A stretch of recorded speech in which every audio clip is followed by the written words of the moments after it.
आज के इस वीडियो में अपन पढ़ेंगे थ्री डायमेंशनल ज्योमेट्री के objective questions. Three dimensional geometry दोनों टाइप से आता है, एक कार्टेशियन फॉर्म में आता है और एक वेक्टर फॉर्म में। तो थ्री डायमेंशनल ज्योमेट्री 11 मार्क्स का होता है, जिसमें एक एक नंबर के दो ऑब्जेक्टिव आते हैं, 2 नंबर का एक क्वेश्चन आता है, 3 नंबर का एक क्वेश्चन आता है, 4 नंबर का क्वेश्चन आता है। तो मैं इस वीडियो में आपको ये भी बता दूंगा कि 3D में इंपॉर्टेंट क्वेश्चंस कौन से होते हैं और इसके ऑब्जेक्टिव क्वेश्चंस कौन से हैं। तो इसके अंदर 2 ही ऑब्जेक्टिव आएंगे। अब इसमें ऑब्जेक्टिव की अगर बात करें तो पहला ऑब्जेक्टिव इंपॉर्टेंट है, सबसे पहला इंपॉर्टेंट है, तो वो प्लेन के अंदर से होता है। तो मैं यहाँ पे लिख देता हूँ, if a line equally inclined to the axis, equally inclined to the axis, to the, ये 2 बार लिख दिया, to the axis, then direction ratio. अगर एक लाइन एक्सिस के साथ इक्वली इंक्लाइंड है, बराबर झुकी हुई है, तो उसकी डायरेक्शन रेशियो कितनी होंगे। तो डायरेक्शन रेशियो या डायरेक्शन कोसाइन भी पूछ सकते हैं आपसे, तो डायरेक्शन कोसाइन कितने होंगे। तो देखो एक चीज़ समझना, मैं यहाँ पे डायग्राम से इस चीज़ को समझाता हूँ। ये अपने पास 3 डायमेंशनल कोऑर्डिनेट है, 3D कोऑर्डिनेट है, जिसमें एक लाइन ऐसे इक्वली, मतलब जितना एंगल वो एक्स एक्सिस के साथ बना रही है उतना ही वाई के साथ बना रही है, उतना ही जेड के साथ।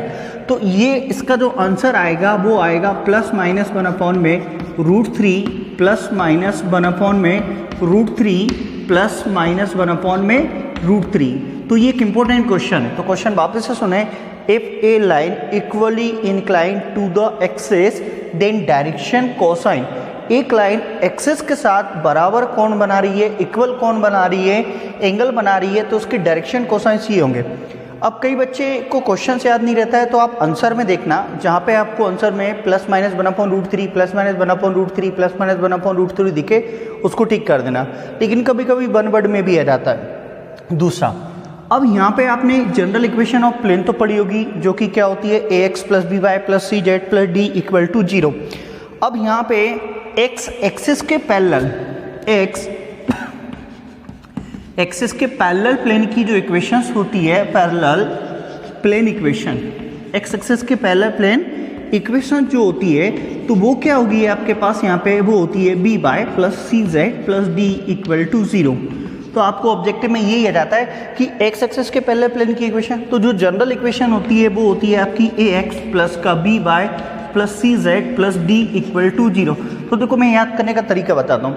जब एक्स एक्सिस के पैरेलल बोले तो ax नहीं आएगा, बाय एक्सिस के पैरेलल बोले तो उसमें by नहीं आता है, जब जेड एक्सिस के पैरेलल बोलेगा तो उसमें cz नहीं आएगा। तो एक्स एक्सिस के पैरेलल प्लेन की इक्वेशंस होती है by + cz + d = 0। ये वो सभी ऑब्जेक्टिव क्वेश्चंस है जो एमपी बोर्ड में कभी ना कभी आ चुके हैं। अब ऐसी आपसे बोलेगा बाय एक्सिस के पैरेलल प्लेन की equation, y axis parallel plane की प्लेन इक्वेशन। तो बाय एक्सिस के पैरेलल प्लेन इक्वेशन जो होती है, उसमें जैसा कि मैंने आपको वहाँ पे बताया, वो हो गया आपके पास ax + cz + d = 0। अब सिमिलरली z एक्सिस के पैरेलल प्लेन की इक्वेशंस क्या होगी, z axis parallel plane equation. तो z एक्सिस के पैरेलल जो प्लेन की इक्वेशंस होगी वो आएगी ax + by + d = 0। तो मैं क्या बता रहा हूँ आपको, ये तीनों जो ऑब्जेक्टिव जहाँ पे लिखे हैं बहुत इंपॉर्टेंट ऑब्जेक्टिव हैं, प्लेन के ऑब्जेक्टिव हैं। मेरी गारंटी, आप इसको याद रखना, ये वाला ऑब्जेक्टिव कई बार एमपी बोर्ड में आ चुका है। तो बिल्कुल एक बार और बता रहा हूँ मैं, x अगर कोई लाइन इक्वली इंक्लाइंड है, अगर कोई लाइन x एक्सिस के साथ जितना एंगल बना रही है उतना ही y के साथ बना रही है, उतना ही z के साथ, तो उसकी डायरेक्शन कोसाइंस होते हैं +-1/√3 +-1/√3 +-1/√3। अब इसके बाद जनरल इक्वेशन ऑफ प्लेन होती है ax + by + cz + d = 0। अगर x एक्सिस के पैरेलल है तो उसमें ax नहीं आता है, y एक्सिस के पैरेलल प्लेन की इक्वेशन में by नहीं आएगा, z एक्सिस के पैरेलल प्लेन की इक्वेशन में cz नहीं आता है। अब दूसरे भी बताता हूँ। इसके बाद ये आपकी बुक के क्वेश्चंस भी हैं, आपने इसको करा भी होगा, मैं इसको रब कर रहा हूँ, दूसरे भी बता देता हूँ, ठीक है।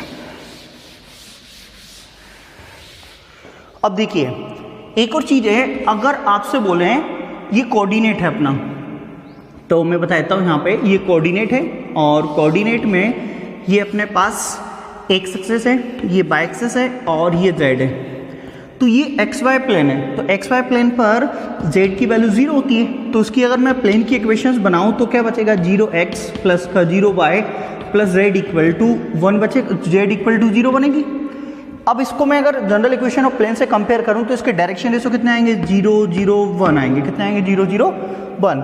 तो आपसे वो पूछ सकता है कि यहाँ पे ये कौन सा प्लेन है, एक्स वाई प्लेन, तो आपसे पूछेगा कि एक्स वाई प्लेन की इक्वेशंस क्या होती है, तो एक्स वाई प्लेन की इक्वेशन जेड इक्वल टू 0 होती है। ये कौन सा प्लेन हो गया आपका, एक्स जेड प्लेन, तो एक्स जेड प्लेन की जो इक्वेशंस होगी वो होगी बाय इक्वल टू 0। तो आपसे क्वेश्चंस पूछ लेगा ऑब्जेक्टिव में कि एक्स जेड प्लेन की इक्वेशंस क्या होगी, तो आप बोल दोगे बाय इक्वल टू 0, और अगर अच्छे फॉर्म में लिखना है तो आप इसको 0x प्लस बाय प्लस का 0z इक्वल टू 0 लिख सकते हैं। अब ये बाय जेड प्लेन है, तो बाय जेड प्लेन की जो इक्वेशंस होगी वो होगी आपके पास x इक्वल टू 0। तो आप समझ गए होंगे एक्स वाई प्लेन की इक्वेशन z इक्वल टू 0, और यहाँ पे एक्स जेड प्लेन है जिसकी इक्वेशन y इक्वल टू 0, और यहाँ पे बाय जेड प्लेन है जिसकी इक्वेशन x इक्वल टू 0 होगी। दूसरा बताता हूँ, ये सभी इंपॉर्टेंट ऑब्जेक्टिव हैं, आप इनको बिल्कुल ध्यान रखें। और ये अपने पास कोऑर्डिनेट है, इसमें ये x एक्सिस है, ये y एक्सिस है, और ये z एक्सिस। अब x एक्सिस की डायरेक्शन रेशो, x एक्सिस की डायरेक्शन रेशो, इसके डायरेक्शन रेशो की बात करें तो इसके डायरेक्शन रेशो जो होंगे वो होंगे 1, 0, 0। सिमिलरली बाय एक्सिस के डायरेक्शन रेशो 0, 1, 0, जेड एक्सिस के डायरेक्शन रेशो 0, 0, 1। तो इसको बिल्कुल अच्छे से याद रख लेना, एक्स एक्सिस के डायरेक्शन रेशो में एक्स की वैल्यू 1 हो जाएगी, बाकी 2 0 हो जाएगी। बाय एक्सिस के डायरेक्शन रेशो में बाई की वैल्यू 1 हो जाएगी, बाकी जेड और एक्स 0 हो जाएगा। जेड एक्सिस के डायरेक्शन रेशो में जेड की वैल्यू 1 हो जाएगी, बाकी 2 0 हो जाएगा। तो आपको एग्जाम में 1 वर्ड में फिल इन द ब्लैंक्स में या एमसीक्यू में क्वेश्चंस पूछ सकते हैं कि एक्स एक्सिस के डायरेक्शन रेशो क्या होते हैं, तो आप बिल्कुल याद रखेंगे 1, 0, 0। अगर आपसे क्वेश्चंस पूछें कि बाय एक्सिस के डायरेक्शन रेशोस क्या होते हैं, तो आप बोलोगे 0, 1, 0। जेड एक्सिस के डायरेक्शन रेशोस क्या होते हैं, 0, 1, 0। तो आप बिल्कुल याद रखना एक्स वाई प्लेन की इक्वेशन जो नहीं है उसको इक्वल टू 0 लिख देना। 3 ऑब्जेक्टिव ये हो गए, 3 ऑब्जेक्टिव ये हो गए, जिसमें ये वाला इंपॉर्टेंट ऑब्जेक्टिव है। अब इसके बाद एक और ऑब्जेक्टिव क्वेश्चंस मैं आपको बताता हूं, जो आपने क्वेश्चंस भी पढ़ा है और वो क्वेश्चंस भी उसका इंपॉर्टेंट है। आपने पढ़ा होगा angle between any two diagonal of a cube. देखिए ये बहुत इंपॉर्टेंट क्वेश्चन है और एग्जाम्पल में दिया हुआ है, और एग्जाम में अभी आ भी जाता है 3 नंबर में। Angle between any two diagonal, angle between any two diagonal of a cube, angle between any two diagonal of a cube. तो आपने पढ़ा होगा कि cos इनवर्स 1/3 पढ़ा है। तो क्वेश्चन ऐसा आ जाता है, prove that angle between any two diagonal of a cube is cos inverse 1/3। तो आपको फिल इन द ब्लैंक्स में बोल देंगे right the angle between any two diagonal of a cube is cos inverse 1/3। RB Tripathi की book में cos inverse 1/3 दिया है, जो शिवलाल की बुक चलती है, आरडी शर्मा की बुक चलती है, उसमें इसको tan इनवर्स 2√2 लिख देते हैं। 2√2 करना कुछ नहीं है, जैसे आपने इनवर्स ट्रिग्नोमेट्री में cos को कन्वर्ट करते थे वैसे इसको tan में भी कन्वर्ट कर देंगे। तो आप ये भी बिल्कुल ध्यान रखना कि angle between any two diagonal of a cube क्या होता है, cos इनवर्स 1/3 होता है। तो ये ऑब्जेक्टिव क्वेश्चंस हैं जिसमें ये आएगा। अब इसके बाद मैं और भी ऑब्जेक्टिव क्वेश्चंस आपको बताता हूँ, इसको मैं रब कर। अभी मैंने जो आपको ऑब्जेक्टिव क्वेश्चंस बनाए वो इंपॉर्टेंट ऑब्जेक्टिव क्वेश्चंस थे, आप उसको अच्छे से कर लीजिएगा। ऑब्जेक्टिव क्वेश्चन वो आएंगे ही। अब ये भी ऑब्जेक्टिव क्वेश्चंस हैं, इनके आने के चांसेस थोड़े कम हैं लेकिन इजी बहुत हैं। पहले के टाइम में बहुत आते थे जब एमपी बोर्ड और सीबीएसई का सिलेबस अलग होता था। ये क्वेश्चन दिया है डिस्टेंस ऑफ द पॉइंट, ये पॉइंट दिया है एक्स एक्सिस है। दूसरा क्वेश्चन दिया है distance of the point from y axis. तो मैं इसकी शॉर्ट ट्रिक बताता हूँ आपको। मान लीजिए आपको एक पॉइंट एक्स, वाई और जेड दिया हुआ है।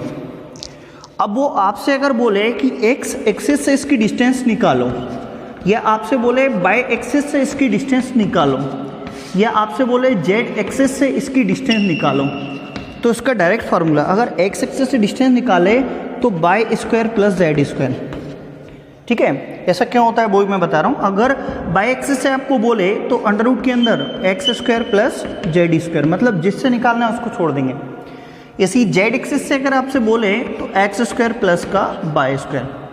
अब मान लीजिए इस क्वेश्चन को करना है अपन को, ठीक है।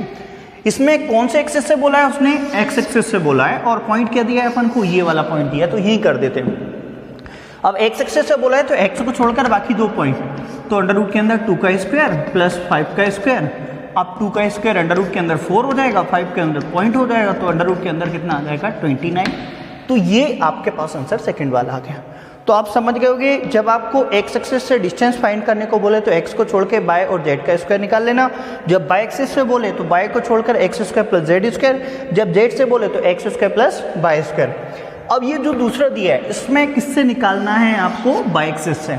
कौन से पॉइंट की, इस पॉइंट की। तो बाय एक्सिस से निकालना है तो उसके अंदर अंडर रूट के अंदर x की वैल्यू कितनी है 2, तो 2 का स्क्वायर प्लस यहाँ पे y की वैल्यू कितनी, z की वैल्यू 4 है, तो अंडर रूट के अंदर 4 प्लस का 16, तो अंडर रूट के अंदर 20, ये आंसर आ गया। अब अंडर रूट के अंदर 20 है, उसका फर्स्ट वाला हो गया। तो आप समझ गए होंगे, अगर आपसे एक्स एक्सिस से बोले तो अंडर रूट के अंदर y square plus z square, y axis से बोले तो x square plus z square, z axis से बोले तो x square plus y square. तो ये ऑब्जेक्टिव क्वेश्चंस भी आपके एग्जाम में आ सकते हैं। अब और इसके क्वेश्चन देखते हैं। एक क्वेश्चन ये है कि a line makes alpha beta gamma angle with the coordinate axis, then value of sine square alpha sine square beta plus sine square gamma equal to. तो देखिए इसके जो क्वेश्चंस हैं, आपने एक फार्मूला ये बहुत पढ़ा होगा, कॉस स्क्वायर अल्फा प्लस का कॉस स्क्वायर बीटा प्लस का cos square gamma equal to 1 होता है। अब यहाँ पे ये भी एक ऑब्जेक्टिव क्वेश्चंस में आ सकता है आपको, ठीक है। इसमें l square plus m square plus n square equal to 1 होता है, वो भी आ सकता है। कभी कभी इसको शब्दों में वर्ड में भी लिख देते हैं कि डायरेक्शन कोसाइन की रेशो का स्क्वायर का सम, तो आप आंसर में लिखना 1 होता है, ठीक है। क्वेश्चंस को बिल्कुल ध्यान से पढ़ना। मैं एक वापस बोल देता हूँ, डायरेक्शन कोसाइन के रेशो के स्क्वायर का जो सम होता है वो 1 होता है, तो ये इसी टाइप से आ सकता है। अब आपको इसकी वैल्यू निकालना है, और इससे रिलेटेड जो क्वेश्चंस है वो 2 मार्क्स के लिए इंपॉर्टेंट है। प्लेन के फर्स्ट चैप्टर में दिए, कुछ एग्जांपल में दिए हैं, जिसमें cos 2 alpha cos 2 beta cos 2 gamma वाला क्वेश्चंस भी है, और ऐसे 2-3-4 क्वेश्चंस है, उनमें से एक क्वेश्चन एग्जाम में आएगा। तो अब अपन इसको कन्वर्ट करने के लिए आप यहाँ पे 1 माइनस साइन स्क्वायर अल्फा, आपने स्कूल में कोचिंगों में ऐसा पढ़ा भी होगा, इसको 1 minus sine square beta plus का इसको 1 minus sine square gamma equal to, इसको 1 लिख दोगे। अब यहाँ पे थोड़ी स्पेस कम है, इसलिए मैं इस लाइन को इधर नीचे लिख देता हूँ। तो यहाँ पे ये तीनों को उधर ले जाएंगे, 1 को इधर ले आए तो 1 प्लस 1 प्लस 1 3 हो जाएगा, उस वाले 1 को इधर लाएंगे और इनको उधर ले जाएंगे, तो साइन स्क्वायर अल्फा प्लस का ये साइन स्क्वायर बीटा प्लस का साइन स्क्वायर गामा, तो ये 3 में से बन जाएगा तो आंसर 2, तो इसका आंसर आपका सेकेंड वाला आ जाएगा। तो देखिए इससे 2 क्वेश्चंस हैं, एक तो आपको ये खुद आ सकता है cos स्क्वायर अल्फा cos का बीटा cos का गामा इक्वल टू 1 होता है, इस टाइप के भी क्वेश्चंस आ सकते हैं। अब इसके बाद ये जो आपको क्वेश्चंस लिखे हैं मैंने, पहले मैं इसको रब कर देता हूँ, थोड़ी सी अपने को स्पेस मिल जाए यहाँ पे, तो मैं यहाँ से इसको रब कर देता हूँ। देखिए ये जो क्वेश्चन लिखा है इंटरसेप्ट ऑफ प्लेन, ये प्लेन अपन को दिया है ऑन एक्स एक्सिस, ये 2019 में क्वेश्चन आया था, 2019 में आया था। इसके नीचे भी लिखा है direction ratio of 2 parallel lines, 2 parallel line होती हैं तो डायरेक्शन रेशियो क्या होते हैं। देखिए डायरेक्शन रेशियो का मतलब है उसकी डायरेक्शन का रेशियो ले रहे हैं। तो 2 लाइन अगर एक ही दिशा में जा रही हैं, एक ही डायरेक्शन जा रही हैं, तो दोनों ऑब्वियसली क्या होंगी, पैरेलल हैं। तो 2 पैरेलल लाइन के डायरेक्शन रेशियो क्या होते हैं, इक्वल होती हैं। क्या होते हैं, इक्वल।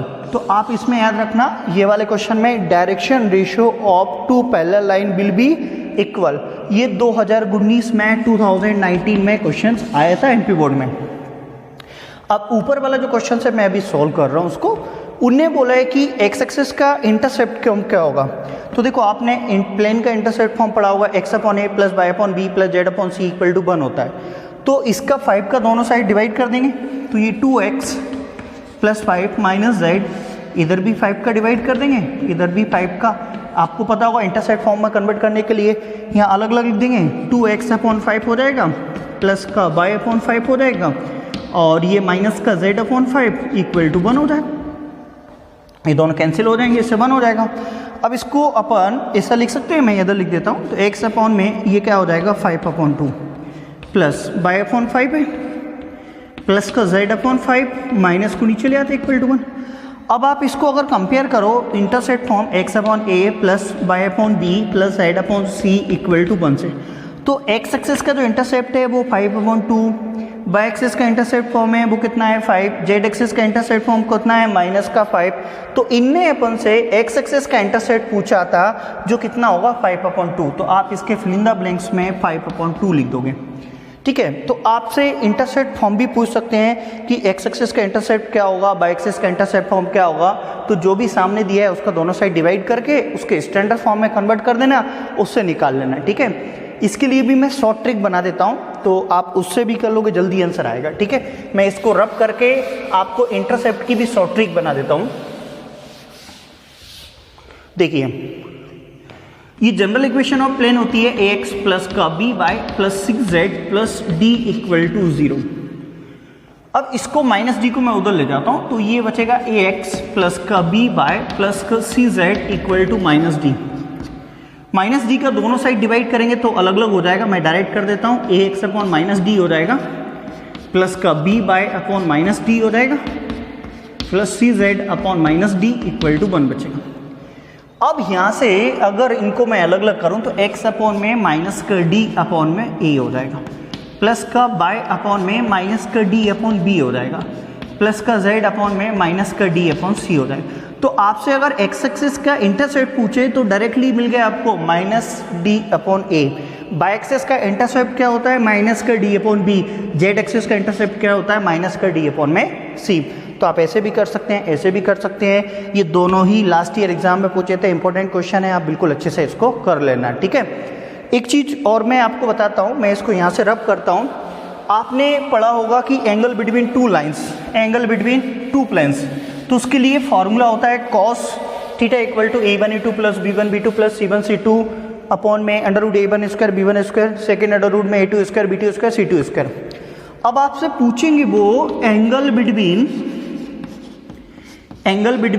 Line and plane. तो लाइन और प्लेन के लिए जो एंगल है तो उसका formula sine theta equal to होता है।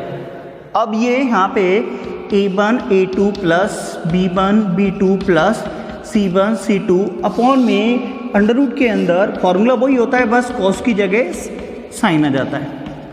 सेकेंड अंडर रूट में a2 का स्क्वायर प्लस b2 का स्क्वायर प्लस c2 का स्क्वायर। ये एमपी बोर्ड में बहुत पूछा जाता है, इसका रिलेटेड क्वेश्चंस भी आ सकता है 2 मार्क्स में।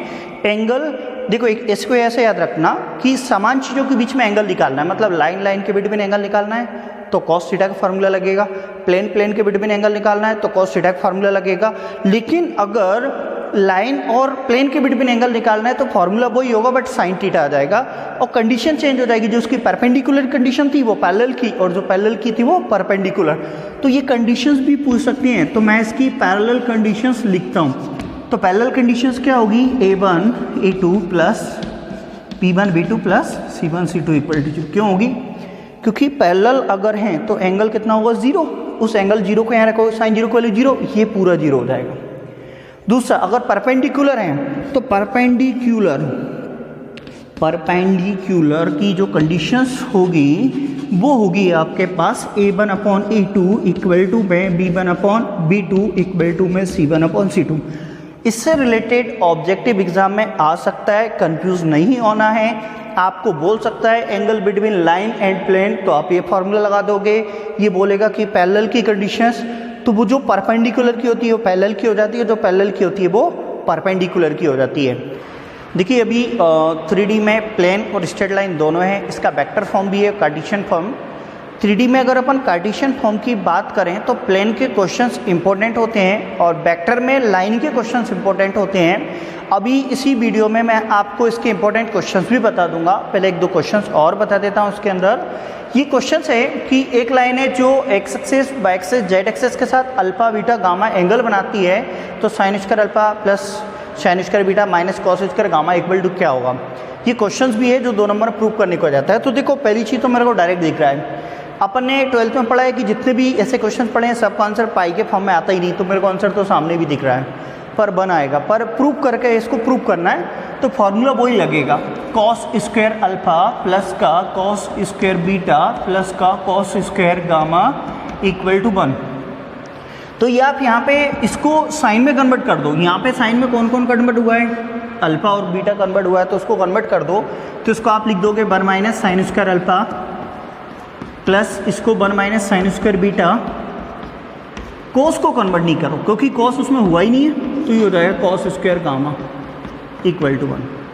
ये 1 1 2 हो जाएगा और ये सबको उधर ले जाओ, तो मैं थोड़ा नीचे लिख दूँ, जगह की दिक्कत आएगी। तो ये 2 सबको उधर ले आए, 1 को उधर ले आओ -1, तो ये हो जाएगा साइन स्क्वायर अल्फ़ा प्लस का साइन स्क्वायर बीटा और माइनस का कॉस स्क्वायर गामा।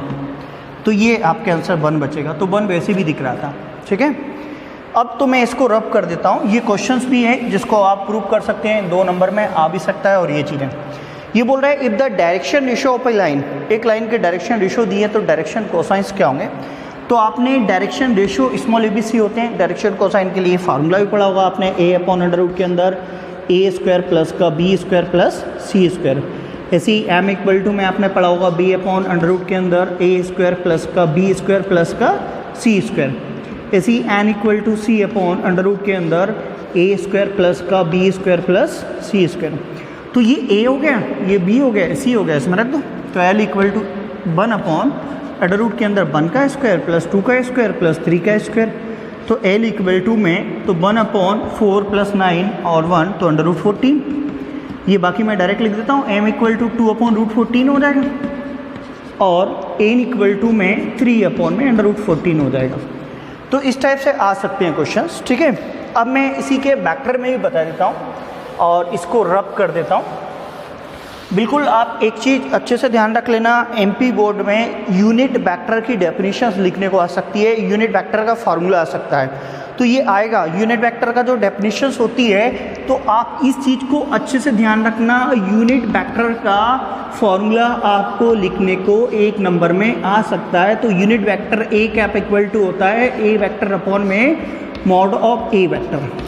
ये जी वेक्टर फॉर्म की अगर बात करें तो यूनिट वेक्टर का फॉर्मूला आप अच्छे से पढ़ लेना, वो आ सकता है। अब ऐसे ही दूसरा अगर अपन बात करें तो यहाँ पे प्रोजेक्शन ऑफ, इसके फॉर्मूले भी वन वर्ड में बहुत आते हैं, फिल इन द ब्लैंक्स में भी आ जाते हैं। Projection of A vector on B vector. ठीक है, तो projection of A vector on B vector, तो ये फॉर्मूला बनेगा A vector dot B vector upon में मॉड ऑफ बी वेक्टर। तो जिस पे बना हुआ है उसको अपॉन में आ जाता है, ये तुमने फॉर्मूला भी पढ़ा होगा। ऐसे ही अगर आपसे प्रोजेक्शन का एक और फार्मूला पूछे हैं, projection of B vector on a vector, तो फॉर्मूला वो ही रहेगा और नीचे मॉड ऑफ ए वेक्टर आ जाएगा। तो आपको वेक्टर में यूनिट वेक्टर और प्रोजेक्शन के फॉर्मूले बहुत इंपॉर्टेंट हैं। वेक्टर में आप जनरल इक्वेशन ऑफ प्लेन पढ़ लेना, बिल्कुल आएगी।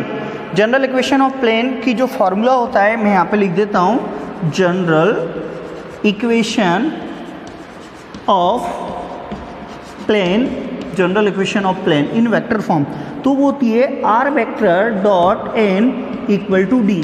तो ये लिखने को आ जाता है ऐसा। ठीक है, अब इसके बाद वेक्टर में और बात करें तो आपको वेक्टर में इस टाइप के क्वेश्चंस भी आते हैं और ये बहुत सरल हैं, आपने पढ़ा होगा, MP बोर्ड का ज़्यादा टफ पेपर नहीं आता है। अब इसके बाद देखो, वेक्टर में एक क्वेश्चन ऐसा भी आ जाता है कि आपको ऐसा बोल दिया ए वेक्टर इक्वल टू में, यहाँ पे आपको बोल देंगे 2i cap plus 3j cap plus 4k cap, ये बोल दिया है। तो आपको बोलेंगे इसकी डायरेक्शन कोसाइंस निकालो। तो डायरेक्शन कोसाइन जब आप इसके निकालोगे तो आप डायरेक्शन कोसाइन 2 टाइप से निकाल सकते हैं, डायरेक्शन रेशियो हो गए या इसको यूनिट वेक्टर में कन्वर्ट कर लो। तो ये क्या हो जाएगा अपने पास, जब भी आप इसके डायरेक्शन रेशियो निकालेंगे तो अंडर रूट के अंदर, तो ये हो जाएगा आपके पास 2 का स्क्वायर प्लस 3 का स्क्वायर प्लस का 4 का स्क्वायर, मैं डायरेक्ट कर रहा हूँ।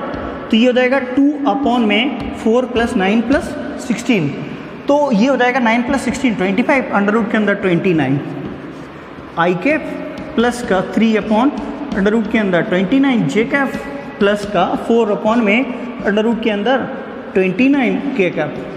तो इसका ये हो गया आपका एक्स एक्सिस का डायरेक्शन कोसाइन एल, ये आपका एम हो गया और ये आपका एन हो गया। तो एक इससे रिलेटेड क्वेश्चंस भी आता है। तो देखिए, और इसके अंदर बिल्कुल छोटे से क्वेश्चन आ सकते हैं, आप इसको कर सकते हैं, ये सरल क्वेश्चंस है, इजी क्वेश्चंस हैं। अब दूसरी क्वेश्चंस, अगर आपको इंपॉर्टेंट क्वेश्चंस चाहिए तो आप बिल्कुल पेन कॉपी उठा लो, मैं इंपॉर्टेंट क्वेश्चंस आपको बता देता हूँ, ये मेरी गारंटी एग्जाम में आएगा। तो पहला इंपॉर्टेंट क्वेश्चंस होता है, मैं यहाँ पे लिख भी देता हूँ, जो पहले यहाँ से चौक ले लेते हैं। तो पहला इंपॉर्टेंट क्वेश्चंस होता है जो बहुत इंपॉर्टेंट है। तो इंपॉर्टेंट क्वेश्चंस मैं आपको प्लेन के बता रहा हूँ। ये पहले 2 नंबर की बात करें तो 2 नंबर में जो क्वेश्चंस आएंगे आपको प्रूव करने को आएंगे। कौन सा प्रूव करने को? Sine square alpha plus sine square beta plus sine square gamma equal to 1, ये प्रूव करने को आएंगे। ये cos square, cos two alpha, cos two gamma, cos two beta वाले ऐसे 3-4 क्वेश्चंस आपकी प्लेन की फर्स्ट एक्सरसाइज में दिए हैं, तो आप उनको अच्छे से कर लेना। दूसरा क्वेश्चन आएगा 2 प्लेन की परपेंडिकुलर डिस्टेंस के questions. Find the perpendicular distance between 2 planes. ये क्वेश्चन एग्जाम में आते हैं। या आपको एक क्वेश्चन ऐसा भी आ सकता है, find the perpendicular distance of a plane from a point. एक पॉइंट से प्लेन की परपेंडिकुलर डिस्टेंस का क्वेश्चन भी आ सकता है। दूसरी कंडीशंस, ये क्वेश्चंस इस चीज़ को अच्छे से ध्यान रखना। Find the plane equation it passes through the intersection line of 2 planes. 2 plane की इंटरसेक्शन लाइन से होकर जाने वाले प्लेन की इक्वेशन के क्वेश्चंस एग्जाम में आते हैं। तो इंटरसेक्शन लाइन की इक्वेशन से आपने जाने वाले क्वेश्चंस करे होंगे और उस टाइप के क्वेश्चन एग्जाम में जरूर आएंगे, आप ऐसे कर लेना। यह क्वेश्चन आपको ऐसा आ सकता है, find the equation of plane passing through 3 points. 3 point से होकर जाने वाली प्लेन की इक्वेशन फाइंड करने वाले क्वेश्चन आ जाएंगे। 4 पॉइंट को कोप्लेनर प्रूव करने वाले क्वेश्चंस एग्जाम में आ जाएंगे। ये सब इंपॉर्टेंट क्वेश्चंस होते हैं, तो इस टाइप के क्वेश्चंस आप इसमें पढ़ लेना। दूसरा, इसके अंदर जो प्लेन के क्वेश्चंस 3D में प्लेन पे ज़्यादा कॉन्सेंट्रेट करना, और स्ट्रेट लाइन में जो शॉर्टेज डिस्टेंस वाले क्वेश्चंस हैं वो आप अच्छे से करके जाना। उसके क्वेश्चंस आपको एग्जाम में 100% मिलेंगे ऐसा। तो ये सब क्वेश्चंस थे। 3D की बात थी। 3D में सिर्फ 2 ही नंबर का ऑब्जेक्टिव आएगा, 2, 3 नंबर, 4 नंबर क्वेश्चंस आएंगे। अब मैं बात करता हूँ AOD और डिफरेंशिएशन, क्योंकि इसमें ऑब्जेक्टिव ज़्यादा आते हैं। अब मैं बात करता हूँ एप्लीकेशन ऑफ डेरिवेटिव AOD की। ये ऐसा चैप्टर है जिसके अंदर से आपको 11 नंबर का वेटेज है, जिसमें 5 ऑब्जेक्टिव आ रहे हैं और 5 ऑब्जेक्टिव इसमें बनते नहीं हैं। तो इस बात की मेरी गारंटी, जो मैं ऑब्जेक्टिव आपको इस चैप्टर में बता रहा हूँ वो एज इट इज आ जाएंगे। डिजिट चेंज हो सकती है लेकिन बिलो आएंगे, ये बात की मेरी गारंटी। दूसरा, इसके अंदर 3-3 नंबर के 2 क्वेश्चंस भी आएंगे। तो पहले मैं आपको क्वेश्चन बता देता हूँ। आपने AOD एप्लीकेशन ऑफ डेरिवेटिव में फर्स्ट यूनिट जो पढ़ी होगी, जिसको रेट चेंज ऑफ क्वांटिटी बोलते हैं, उसमें 3 नंबर का एक क्वेश्चन आएगा और वो बलून वाला, स्पेरिकल वाला ही क्वेश्चन आएगा। और 3 नंबर का दूसरा क्वेश्चन अप्रॉक्सीमेशंस वाला बोल देंगे आपको। ये जो टेंजेंट नॉर्मल के जो क्वेश्चंस हैं उसमें से आ सकता है, ठीक है। अब दूसरी कंडीशंस, इसके अंदर जो मैक्सिमम मिनिमा की बात करें तो मैक्सिमम मिनिमा में 2 टाइप के क्वेश्चन, एक तो बहुत बड़े बड़े क्वेश्चन है तो वो नहीं आएंगे एमपी बोर्ड में। एमपी बोर्ड में वैसे ही क्वेश्चन आते हैं कि 2 ऐसी वैल्यू फाइंड करो जिन दोनों का टोटल इतना है, दोनों का मल्टीप्लिकेशन ऐसा आना चाहिए, वो भी मैं बता रहा हूँ इसमें। तो पहले मैं ये क्वेश्चंस की बात करता हूँ, इसकी शॉर्ट ट्रिक भी बताता हूँ आपको। ये क्वेश्चंस ऐसा क्वेश्चन है जो मैक्सिमम टाइम आया हुआ है, इंदौर की जितनी भी स्कूल हैं उनमें मैक्सिमम टाइम्स पूछा हुआ है। ये बोल रहा है the maximum value of f of x equal to cos x plus sin x। इसकी मैक्सिमम वैल्यू क्या होगी? तो देखो मैं आपको एक शॉर्ट ट्रिक बताता हूँ। कभी भी ऐसा कोई फंक्शन दिया है आपको f of x equal to में a sin x प्लस का b cos x, ये क्वेश्चन दिया है, तो इसकी जो मैक्सिमम वैल्यू होती है उसके लिए डायरेक्ट फॉर्मूला होता है अंडर रूट के अंदर a square plus b square. बिल्कुल ये शॉर्ट ट्रिक आप याद रखना। अगर आपके पास फंक्शन दिया है f of x equal to a sin x plus b cos x, तो उसकी जो मैक्सिमम वैल्यू होगी वो अंडर रूट के अंदर a square plus b square होगी। अब चूंकि यहाँ पे जो क्वेश्चन दिया है वो अपने को कितना दिया है, sin x प्लस cos, इससे तुलना करें, कंपेयर करें तो a और b की वैल्यू 1 आएगी। तो अंडर रूट के अंदर 1 का स्क्वायर प्लस 1 का स्क्वायर मतलब अंडर रूट 2 आएगा, तो आंसर 4 वाला हो जाएगा। ऐसे ही आपको क्वेश्चंस बोल देते हैं जिसमें f of x equal to में यहाँ पे sin x प्लस का 4 cos x बोल देंगे, तो भी आप इस फॉर्मूले से निकाल सकते हैं। तो जब भी आपको मैक्सिमम वैल्यू निकालनी है तो मैक्सिमम वैल्यू निकालने के लिए आपको यहाँ पे ये वाला क्वेश्चन इंपॉर्टेंट है, एक ही टर्म याद रखना, f of x equal to a sin x plus का b cos x। इस टाइप का एक ऑब्जेक्टिव आएगा, ये मेरी गारंटी, बिल्कुल ध्यान रखना। मैं ये नहीं बोल रहा हूँ कि यही आएगा, पर इस मेथड का आएगा। ये बोल रहा है कि the radius of a circle increasing, एक सर्कल है जिसकी रेडियस क्या हो रही है, इंक्रीज हो रही है at the rate of 2 centimetre पर सेकेंड। 2 सेंटीमीटर पर सेकेंड से उसकी रेडियस क्या हो रही है, इंक्रीज हो रही है। At what will be the area of the circle increasing. तो यहाँ पे कुछ नहीं, बहुत सरल क्वेश्चंस आते हैं। तो एरिया ऑफ सर्कल का जो फॉर्मूला होता है पाई आर स्क्वायर। अब जो अपने को यहाँ पे उसने चेंज दिया है ठीक है। कई बच्चों को ऐसे क्वेश्चन में ये समझ नहीं आता है कि सर टी के रिस्पेक्ट में डिफरेंशिएशन करना है कि आर के रिस्पेक्ट में। जब सेंटीमीटर पर सेकेंड दिया है तो टी के रिस्पेक्ट में डिफरेंशिएशन करना है, ठीक है। अब अपने को यहाँ पे D r upon d T, अगर उसने चेंज ऑफ रेडियस दिया है मतलब D r upon d T दिया है जो 2 सेंटीमीटर पर सेकेंड दिया है।